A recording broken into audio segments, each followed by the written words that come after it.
Hello, I'm Margot Pilatus. Welcome to Study English, IELTS preparation. Today we're going to look at ways of discussing a topic. When you're writing or speaking, you can present facts or you can use your opinion. But how can you tell the difference? Today we'll find out. We're going to listen to a scientist talking about vitamin D and cancer. In this clip, see if you can hear both facts and opinions being used. I believe that the public health problem for vitamin D deficiency is quite significant. I would estimate minimum 25% of adults in the United States, Europe, and probably even in Australia are vitamin D deficient.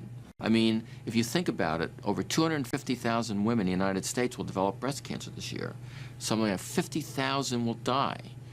If 25% of those breast cancers could have been averted, prevented in some way, just by having a little exposure to sunlight, would have been really tremendous. So he was talking about the links between vitamin D and cancer. Many Australians these days are avoiding the sun because they know it can cause skin cancer. But by avoiding the sun, they're missing out on vitamin D, the vitamin that you get from sunshine. And this is leading to other health problems. When you're reading, writing, or listening to an argument like this, it's important to be able to tell the difference between statements of fact and statements of opinion. But how can you tell the difference? Well, there are a number of ways you can express your opinion. Today, we're going to look at two of these, using phrases that express an opinion and using modal verbs. First, let's look at some phrases. The key words to listen for when you're trying to decide whether someone is talking about facts or opinions are words like believe, think, argue, feel, opinion, or view. These vary from formal to informal. If I was talking with my friends, I might say, I think or I believe. If I was in a class or tutorial, I might say, in my opinion, or in my view.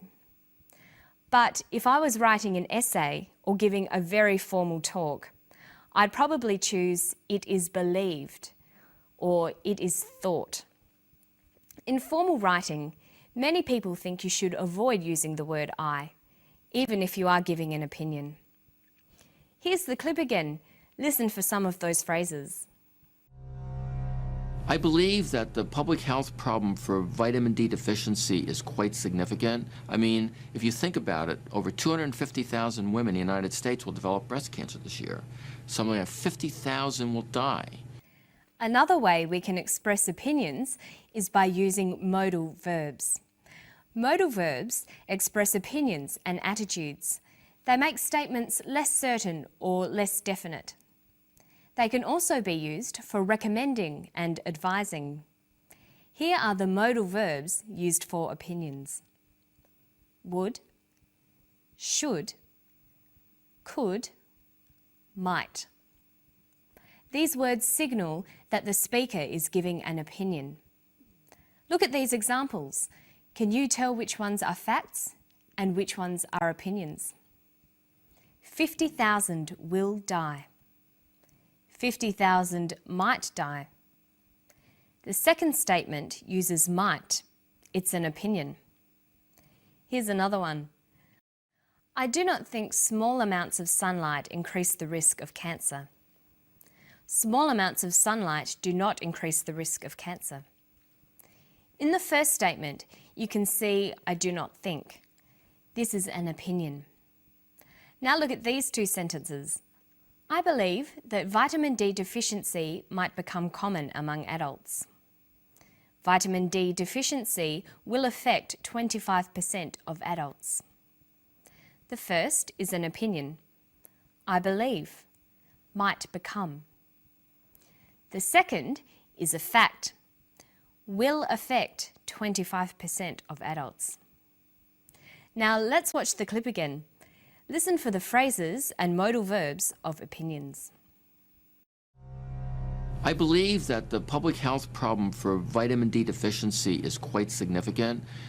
I would estimate minimum 25% of adults in the United States, Europe, and probably even in Australia are vitamin D deficient.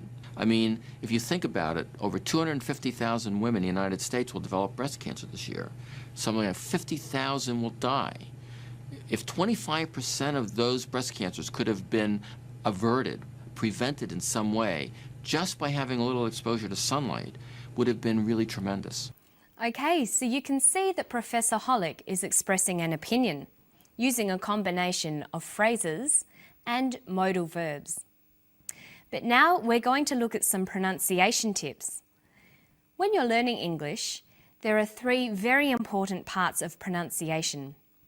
They are word stress, sentence rhythm, and intonation.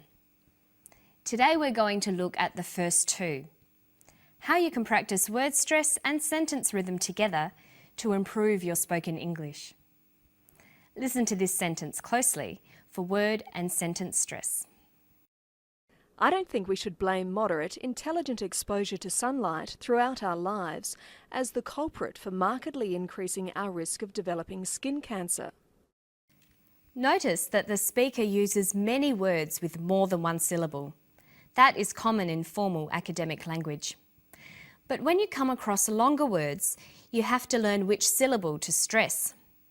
For example, we say intelligent, increasing, and markedly. Notice that when you stress one syllable, the vowels in the other syllables are shortened. Sometimes these short syllables become a schwa, an sound, or an I. They're short, relaxed sounds. Listen to moderate, intelligent, exposure, culprit, markedly, developing, cancer. This shortening of syllables preserves the overall sentence rhythm. Listen to the clip again. I don't think we should blame moderate, intelligent exposure to sunlight throughout our lives as the culprit for markedly increasing our risk of developing skin cancer.